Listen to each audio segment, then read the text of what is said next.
Sorry about that. Yep. Batteries died. Yep. Jinx speech spoke. You owe me a Coke. Yep. 1, 2. No, like he go like all the way to 100. Like, all right, next video. No, I'm just kidding. But anyways, back to our subject and topic. We were speaking about Annie. Yeah. Girl. Any girl. Man, she's incredible dog, man.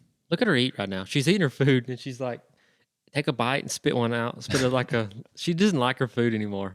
Like I change it up like every bag or every bag. Because I buy the big bags and then like once she gets like so far down, she gets tired of it. So I'll go buy like the same brand, just a different flavor. Like this one's salmon or something. And the next one I'll buy like chicken and rice or beef and rice, whatever it is.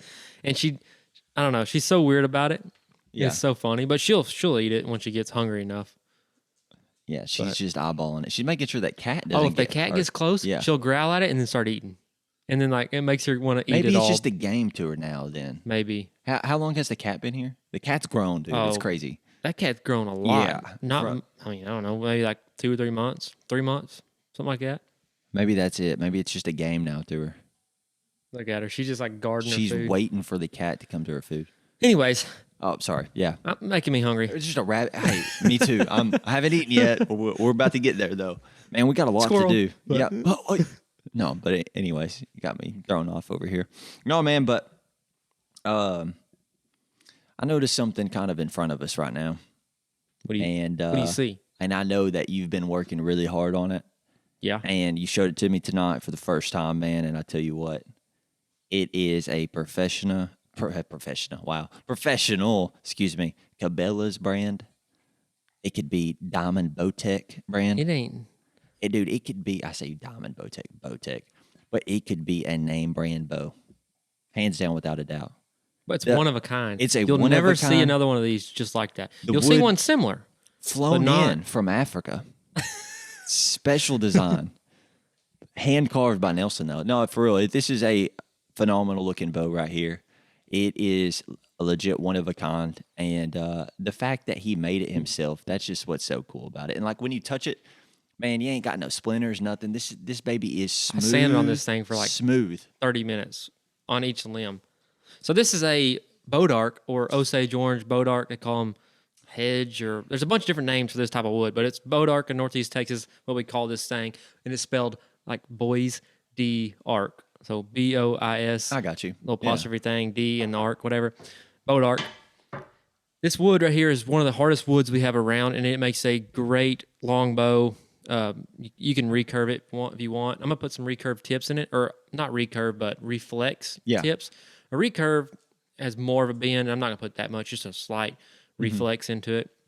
But Bodark, it's what the Indians made their bows with. And like, it's crazy, man. It's a super, super hard, durable wood. It's got super good spring back. It's like top tier for making self bows and stuff. And you can even put a backing on this thing. Indians would take these bows and put sinew from a backstrap of a deer, and they'll like lay it on there and let it dry, and it'll back their bows, and it makes it even stronger and more powerful. Dude, that's awesome.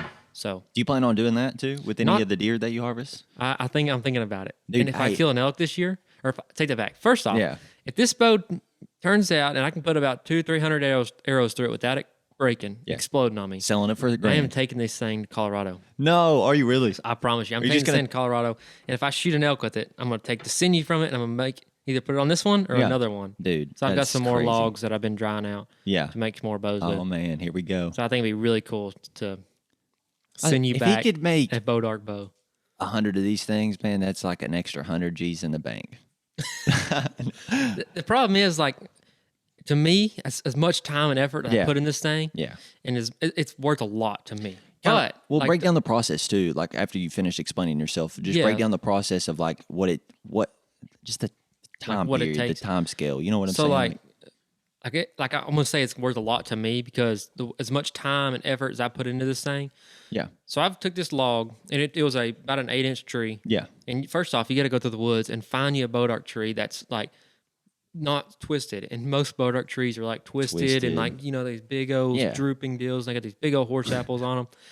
That's what we call them, horse apples, hedge apples. But anyways, you got to find one with the grain of the bark to be as straight as possible. Yeah. That way, when you split it down, because you have to split it with hand tools, you can't just cut it in half because Bodark. I didn't know this actually. Yeah, Bodark, the grains run like long ways. Yeah. But they like sometimes they go in and out, like like they're snaky. That's but awesome. Since it's a boat arc, yes, like a hickory tree, the grains go like they're like interlocked. In a boat arc, they're like long, continuous grains. So like you have to use hand tools. You have to split it. Wherever it splits naturally is the way you got to go with it. Oh my god! So this took is an 8-inch tree, about an 8-inch tree, 9-inch tree, whatever. I split it into 4 quarters. So I got potentially 4 bows. Yeah, bow staves, and then you got to take that wood and you got to seal up the ends on it so it doesn't crack, and then put it somewhere in a warm, dry place to let it dry. And the drying process depends on how thick the wood is, how much humidity is in the air. Yeah. This one I put in the attic for a year, and it's just now dry enough to start working on it. It's crazy. I put it in the attic because the attic's a dry, cool, or a warm, cool, dry place, and it's like the perfect place for. It's kind of like in the summertime here in Northeast Texas, that's like a really hot spot, so it dries out the bow faster.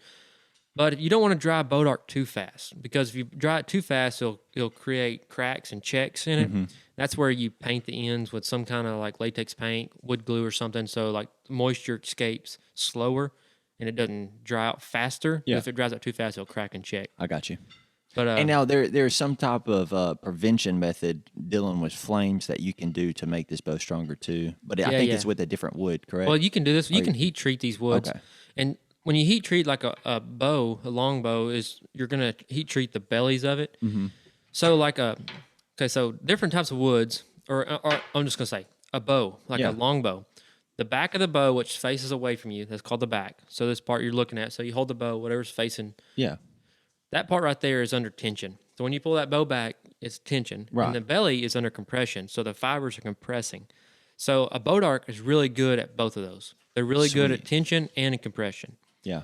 So for like a hickory, hickories are really good at tension, but not compression. Okay. So they'll actually hold they call it string follow. Yeah. So when you make a hickory bow, you put a string on it, you draw it, your bow will actually start like forming to the way it's being pulled. Oh, that's cool. And it won't spring back like a boat arc, because it's really good in those two properties, those two things. Man, that's crazy. So like hickory, you want to fire harden it, and you put it on a form on the back of it backwards. Okay. So like this on a form where it's bent like this, like a C shape, not a C shape, but like just slight bend. Yeah. And then you cook it on a fire for like 2 hours. Dude, that's crazy. That's like the simplest terms from it. But a hickory, once you fire harden it, it makes it really good in tension and compression. So it springs back really good like boat arc. Nice. That's crazy. There's a lot to it. But it's a lot. Like you've helped me learn just over the last 2 minutes for real about these, and like it's cool that you're interested in it. And like we all, like when we're growing up and stuff, if someone's fishing, like I had a buddy of mine, Preston Waters to be exact, man, phenomenal fisherman, had his own boat, man, always would go out there, always would go, like if it was missing school, shout out to Preston, no, I'm just kidding. But if he's missing school or whatever, he'd fish in tournaments and stuff. Well, he taught me at 16 how to use a bait casting reel. Yeah. And it's like, man, I never used one of those. I was Zebco 32, like master over here. 33. Or 33, 32s, whatever it was. I was using Zebco's push buttons, easy stuff. And he showed me this, and he's like, the more knowledge that I begin to learn on it, the more in depth I actually wanted to pursue, fishing. Yeah. And I ended up, man, fishing tournaments, had my own boat. And just the experience, it was cool. It's like life lessons there. So like anytime my buds are interested in certain things, and same goes for y'all. Anytime your friends are interested in certain things, have an ear for that. Just be interested and learn something that they're doing, because you're gonna learn something from it, regardless if it's a life lesson from it or if it's just something like, oh man, I can't. And I don't know any of the terms, but I can't do this to my bow because this will happen, or like what you told me about the elk, dude. You know how sick, first and foremost, you kill an elk with your own bow. That'd be awesome. Like, hey, my friend, that's like one of my goals. He made a bow and he killed an elk with it. Like, what can your friend do, right? And then on top of that, having the skin outlining the bow in certain areas, and then the compression, and then what was the other one? The tension. That's just, incredible knowledge that you only get on the Outdoor Talk, and that's why we're here, folks. So, well, I'm constantly learning. Oh like, yeah, I didn't just start. Just walk out in the woods, cut me a tree down, start messing a bow. I actually took the time to do some research. Growing up, I always played around the woods. I always make little survival bows. Cobb Outdoors, or what was it? It was Cobb's Gone Wild. Cobb's Gone Wild, yes sir. Yeah. YouTube channel they made. I should have brought that young. back. I should have stuck with that because anyways, I should have. But Yeah. Anyways, we used to make little survival bows all the time, Yeah. like just bending little saplings, but they would never like Last. you never do good. Yeah. You just like something to play around with. And then, actually, once I started dating Elise, her dad makes longbows, or he used to. He used to do a bunch of these, and he kind of showed me some of them or whatever. And I don't know, it's got me thinking, and I was like, I want to bring that back when I used to be like a kid and used to make some bows. Well, I started making one, and last year I made one really, really good. Shot it a whole lot, that sucker was shooting good. One day I strung it up, and it just cracked, and I was like, you kidding me? It made a little tick. Yeah. And I started looking at it, and I saw where it's like kind of what happened was on this boat arc, you have to follow the grain, and I cut across the grain just a little bit across a knot, like right on the edge, and I cut across the grain on that knot. Yeah. Just enough where it'll crack it, and it just busted it. So that bow, I actually cut one of the limbs off, and I have the bottom limb, and I'm actually going to make a 2-piece with it. Oh, that'd be cool. So it's going to have a 2-piece bow that pops together, and then you can pull it apart, put it in your backpack or whatever. That'd be sick. But yeah, the bow, just a thought of taking a tree, letting it dry, whittling it out, and then building something that you can harvest an animal with. It's crazy. So I think it's awesome. And if anything, you can kill a doe with it during bow season. I'm going to chase hogs with it next week. The videos that you can produce with something like this, I mean, it's endless. I know. So, and I'm thinking about putting out a little bow building series. I don't know if y'all are interested in that. That'd be kind of cool. Man, like, for real. Maybe show y'all like just what I know. I don't know everything about it, but I could walk y'all through the process and we can learn together. Like the more you do it, the more you're going to learn. And that's kind of like trial and error with these bows. Like one breaks, you look at it, analyze it, like why did it break? And then you get you another log. All right, so since you said all this, you kind of got me interested. I kind of want to kill a doe with one of these. What we'll do, we'll go out to the land. All right. We'll cut down the tree, the boat arc, the boys D-dark, or whatever it was. Yeah, whatever it is. Oh, we call it boys D-arc. Anyways, we'll cut down a couple trees or get us a couple little quarters and throw them up in an attic. Okay. And maybe when they're primed and ready to go, maybe I can get one. And after I say get one, I can actually learn the process as well, and you can kind of walk me through. Well, maybe be building one myself. Yeah, what we'll do is we'll actually go cut down a hickory tree or any whitewood. We'll take like hickory. Okay. We got a bunch of hackberry. Hackberry makes great bows, ash, all these other types of whitewoods. See, and this is something I never learned. You can actually start on a whitewood bow. Like you can cut it down and start on it today. It doesn't have to be super dry. Yeah. So you can actually, because the grains interlock. Yeah. You can go out there and just rough one out, whatever, and then we can fire. Ooh. We can slow dry it on a fire. Yeah. Throughout the day or whatever, in a couple days. Let it dry, slow process over the fire, and then we can fire harden it, and you can have a bow in 2-3 days. Dude, and that's what I'm talking people about. actually have done it in 12 hours. Dang. They take a living tree. Yeah. There's all these videos on YouTube. I've been kind of doing my research. That's crazy. The first one I did, fire hardened, was the other day, and it turned out great. Yeah. But I had one problem that it was my fault when I roughed it out. Yeah. I didn't get the limbs perfectly aligned.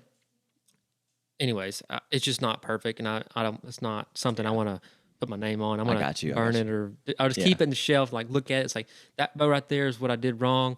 I'm gonna go cut me another one down. Yeah. But we'll do that. That'd be go sick, cut man. you some boat arc. Yeah. And I also figured out if you take a boat arc and you go ahead and rough it out, go ahead and rip the bark off of it. If you rip the bark off, you got to find the first. Okay, I'm sorry. You got to rip the bark off, pull the sapwood off on a boat arc tree, and then you want to chase one growth ring. So the back of your bow on a boat arc tree is one solid growth ring. So if you take a log and you can see all the rings, you have to follow one of those growth rings for the whole back of the bow. Because if you it's how you age a tree, essentially. When you cut a tree, you split it. Yeah. It, falls down, you can see those little rings inside. But like on boat arc, you have to have that one solid growth ring across the whole back. If not, it'll bust. It'll crack instantly. Dude, that's crazy. And it'll pop a splinter. So you can't go below that line. No, you can't. You have to go take that one solid ring, crazy. Go all the way down. And once you do that, it's bulletproof. Like these woods are so strong. They're kind of brittle if you think about it. Like when you're sitting there carving on, like, dang, this is brittle. Yeah. But they're as a unit, strong. Being one. I got you. Yeah, definitely. It's so much stronger. So what I was saying was, we'll go and cut you one down. You can go ahead and rip the bark off of it, and then after you rip the bark off of it and go down to one growth ring, when it's still wet, you want to cover that whole thing in like a glue or a paint or something to seal it up, seal the ends up. You can rough it down just a little bit more, seal it up completely, and then put it in your attic, and they'll dry out even faster since there's less wood to dry. Sweet. So we can do that, and then after that's ready to go, Yeah. you can start working on these other bows like your hickories. Start perfecting your skill on your draw knives and your rasp and all that good stuff. And then when the bow dark's dry, you're ready to go. Dude, that's sweet. Hey, this Joker, no joke. This is all a cap. No, I'm just kidding. He's been in his garage though every day after work, like for the last week now since this has been ready. Yeah, and man, it's another hobby that you can add on. You don't have to go far. You just go to your garage, your little workshop there, which is really nice, by the way. And he starts working on this, man. And like I don't know, I was just amazed when you touch something, bro. Like for the first time, like you can tell if it's cheap or if it's not. Mm-hmm. And like I bet money you could get easy $200, $300 to $500 for a bow like this just because of the quality of it. And it's it's crazy that you made it. I know and that's what's cool about it. Like, but like all the time and effort, like it almost takes a year to build this bow. That's wild. And man. like, but I mean, what you can do, you can go and batch. I can go cut down a whole bunch of trees, split them all up, and have a whole bunch of logs stored away. Yeah. You want to make sure they're in a spot where they're not. Another thing I should have mentioned: when you cut down these trees, if you're not putting them in the house or something, you're gonna want to spray them with some kind of bug spray or spray them with diesel fuel. Yeah. So bugs don't get them. I got you. I had 2 of them, 3 staves sitting in the barn for the year, the same other halves from this bow that I didn't bring inside, and they started getting little grub worms right underneath the bark. And Andy's over here ground. Anyways, those little grubs are getting on the bark, and if you wait too long, those suckers will dig all the way through that heartwood of that bow, and they'll completely ruin it. So thank goodness I got those staves out quick enough where I could get below those worms and save them. So that's good. So anyways. But hey, you got another bow in the process, in the making. Yep. And man, like I said, this one's sure nice, man. Well, this is only my second like really like good one. I've had a bunch of these break, and I've had some that just like, just like that hickory. Yeah. I've made a bunch of whitewood bows that are just, just little survival bows. I didn't like take the time to put some quality and, just take my time on it. Yeah, I got you. There's no need to get in a rush on something like this. It's just like I said, I'm just kind of speechless right now about it. And this bow, if you look at it, I don't know if y'all can see this through the camera, probably not picking it up. It's pretty straight. Oh, yeah. I don't know if you can see that. That wasn't straight when I got it. Bro, that's crazy. That sucker was like a C shape.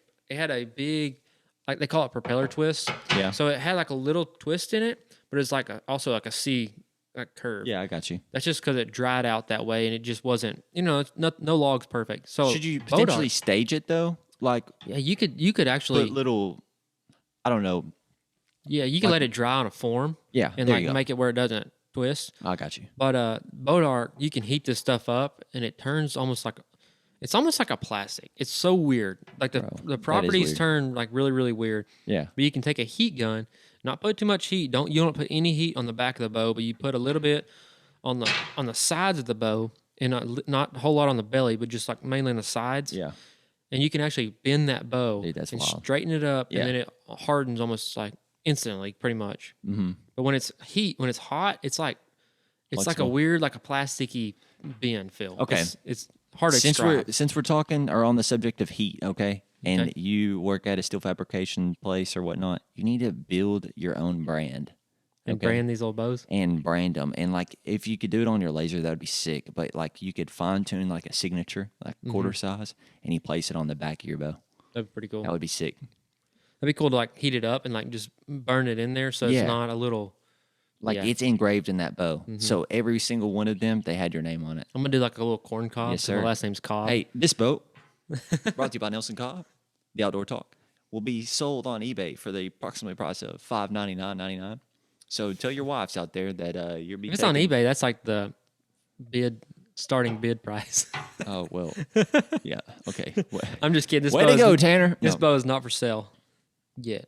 Yet, exactly. He's gonna put about 700 arrows. I'm gonna shoot an elk with this sucker. If this thing turns out, for real. I still got some like, it's shooting. It's about 60 pounds right now, and I want to drop the weight down to about 50 because 60 pounds on a longbow. Yeah. When you're sitting there holding that for a couple seconds, it's stout. And if you don't shoot them all day, like all the time, working those muscles, bow muscles are totally different. But like a compound, you can pull 70, 80 pounds all day long because you're breaking over and then only holding like, 85% let off. So you're holding 15, 20 pounds back, or 20%. Yeah, I got you. Of your weight back there. Oh, yeah. So it's a different ball game for sure. But you get used to it, and you always have the option to bring it out during the season, regardless if it's chasing whitetails, chasing elks. Hogs. Now, when you've got a ton of stuff that you pack in when you're elk hunting. Mm-hmm. So, are you going to bring your compound bow and this bow? Well, this bow right here, it weighs nothing. This bow right here, literally, this bow is 62 inches long, and I bet you that thing weighs less than, 2 pounds, probably a pound and a half. A pound and a half. I know all ounces in the mountains are like every little ounce turns into pounds. And, it's a lot of weight on your back because you're packing in. But if I make that little 2-piece bow, I'm put that thing apart, stick it down my bag or something. I will carry this sucker. If we go up there and we find some elk, I will carry both of these. This is my compound. Yeah. And I'll leave the compound somewhere and I'll go chase elk for a couple of days with this. And if I have an opportunity at like longer range, I'll go grab the bow and put this one up. But I'm gonna give it my all to try to shoot an elk with this sucker. And I bet you if I've shot bowfish. We shoot no sights all the time. We can shoot 20 yards easy with those rigs. So I feel like that's a big target. I'm confident enough to shoot a longbow out to 20, 25. Oh, yeah. Maybe 30, but that's kind of pushing it. So that'd be incredible, though. That'd be awesome. Can you imagine telling like your grandkids, yeah, back in old 2022, I went out there with 2022. Oh, 2022, went out there with my longbow. It's just me in the woods. That was it. Me in the mountains. Yeah, and I made a bow, and I killed and harvested my own, an elk with it. Yeah. That's just that'd be awesome. Crazy, man. That's like a goal. And then you need to have like also pictures too, like have like just this full storybook for your grandkids. How cool would it be just to build you a bow and then go take like all the big game animals or whatever, like the whitetail, the hogs, and then you go to elk and maybe like a moose or something, pronghorn. Like a bear. Don't forget about the pronghorn. Now I've heard that'd be hard because those things are long range. Oh. Like drive through it on ATV. You have to get you could get like a pop-up blind or something instead of a water hole. That'd be sick. And then 20-yarder. There it is. But yeah. But anyways, it's still just take pictures with anything that you kill with this, and hopefully you'll get some video of it too. Hopefully I'll get a lot of video with it. So and then maybe you could start that series for anyone that's interested in following that, which would be sick. I'd like to learn how to make a new bow, so I'll be following it. I'll be paying attention to it. Yeah. Well, I've got all the tools, I got a little setup now. Oh, so yeah. If you want to, I'll show you the ropes, get you a draw knife. It's a lot of work. I bet it is. Bow building is like a workout in itself. Yeah. That's another Using thing. a lot of different muscles. Yeah. Are you sore the next day? No. We've been working out, so I'm like, I don't get that soreness phase is over. I got you. Like I still get fatigued, a little bit, like after the end of the workout or something, because you're working hard. Oh yeah, for sure. But I'm not getting like super sore, which is pretty nice now. Yeah. Well, that's good. So, at least you're getting all these bow making muscles tuned in, fine tuned. And hey, you know what? You're also getting your legs fine tuned because we're about to go do legs tonight. And walking in the mountains, it's no fun. But when you got jello legs at work the next day, it makes life a little harder. And when you're in the mountains, I have to go sit in the office for a little while, go hide out. I was feeling that right there. Sorry, I was going off in a little spiel. When you're in the mountains, it's life is hard. Yeah, when you're in the mountains, you're definitely using them old thighs. Oh yeah, for sure. You gotta have them strong thighs, unless you're packing in with horses and stuff. But we already talked about that. My thoughts on that. Mm-hmm. Maybe one day I'll go back with some mules, but I ain't taking no horses until next time. Thanks for tuning in, paying attention to. Hope y'all like this little outdoor talk, little bow series. It's not really a series. It's a little bow talk on the outdoor talk. Oh, if y'all want more of these kind of videos, let us know in the comments and subscribe to the YouTube channel. Yes, sir. Subscribe to wherever you listen to these podcasts. Ring those bells. Leave us a review on iTunes. Oh, yeah. And we'll catch you on the next podcast. Peace.